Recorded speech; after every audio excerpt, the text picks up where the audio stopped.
the big things for me is years ago, David showed me a book called Clockwork. And it's by the same guy who wrote Profit First. And in it, he talks about this cycle that we all go through, the hiring cycle.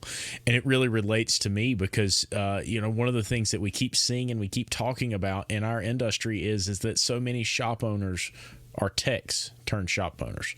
And we get so busy, we feel like we have to hire somebody, and we panic hire, and we get the wrong person, and now we're gun shy, and we build this baggage up, and now we've got a mess to clean up. So I think taking a little bit more time hiring that advisor, especially your first advisor or two, it's really important to take time and do it the correct way. This last advisor I hired, I knew I had a good one. I said, he was in an agricultural tractor shop, and I said, tell me, I said, how would you sell me if I came in and my oil pan on my tractor was leaking? Tell me, how would you present that to me? And he said, Mr. Underwood, I couldn't present that to you until I understood what you were using your tractor for.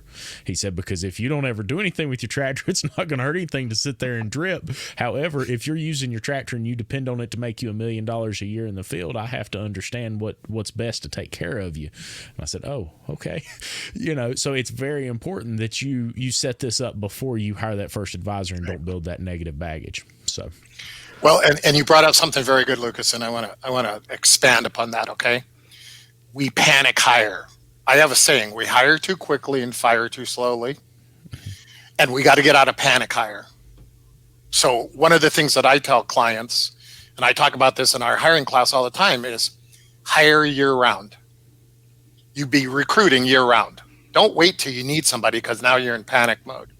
And here's the cold, callous business mind at work here. So we got to stop being car repair people and guys who like cars, and we got to become cold, callous business people. I always hire to replace my weakest link.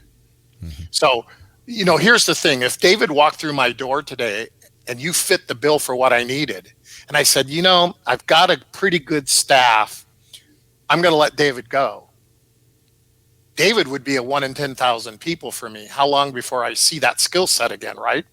So I'm going to hire David, and I'm going to replace my weakest link. And people go, you just a calloused, what? But the reality is, it's business. Yeah. Mm-hmm. And we got to get out of panic, and we got to get out of fear hiring. And that's so. If you've got a small shop, because I think that's what a lot of smaller shops do. I know I did that in the past. Is you don't know what to look for. You don't know what type of person would work best as a service advisor in your shop. You just need somebody up at the front counter. And so you go after somebody that with the most experience. Oh, that person just came from the dealership. They've been at the dealership for 10 years. They must know what they're doing, right? And so you just hire them based off the experience.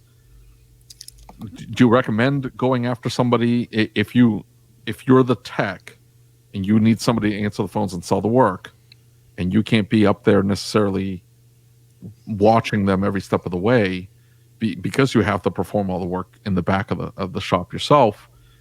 What type of person do you look for?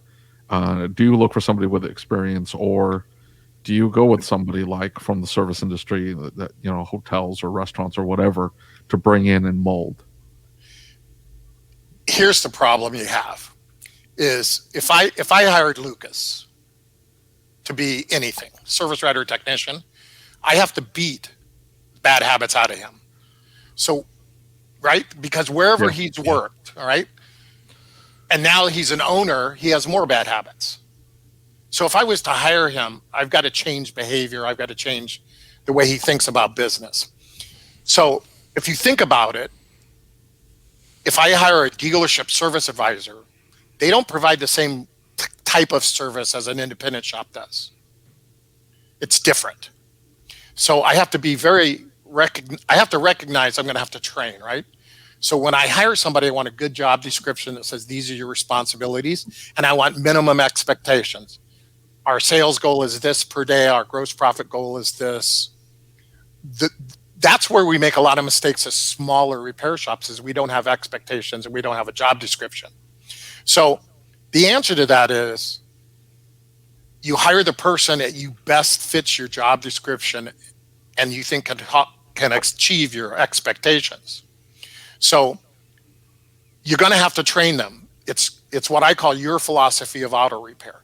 See, David wants his customers taken care of a certain way and their cars repaired a certain way. Lucas wants his cars repaired a certain way and his customers taken care of. So I have to have a clear picture in my head and be a good communicator. So the first thing that Lucas has to learn is how I expect my customers taken care of. Then I have to put him in position. I'm going to have to coach and counsel him or have somebody do that understands my way of doing business.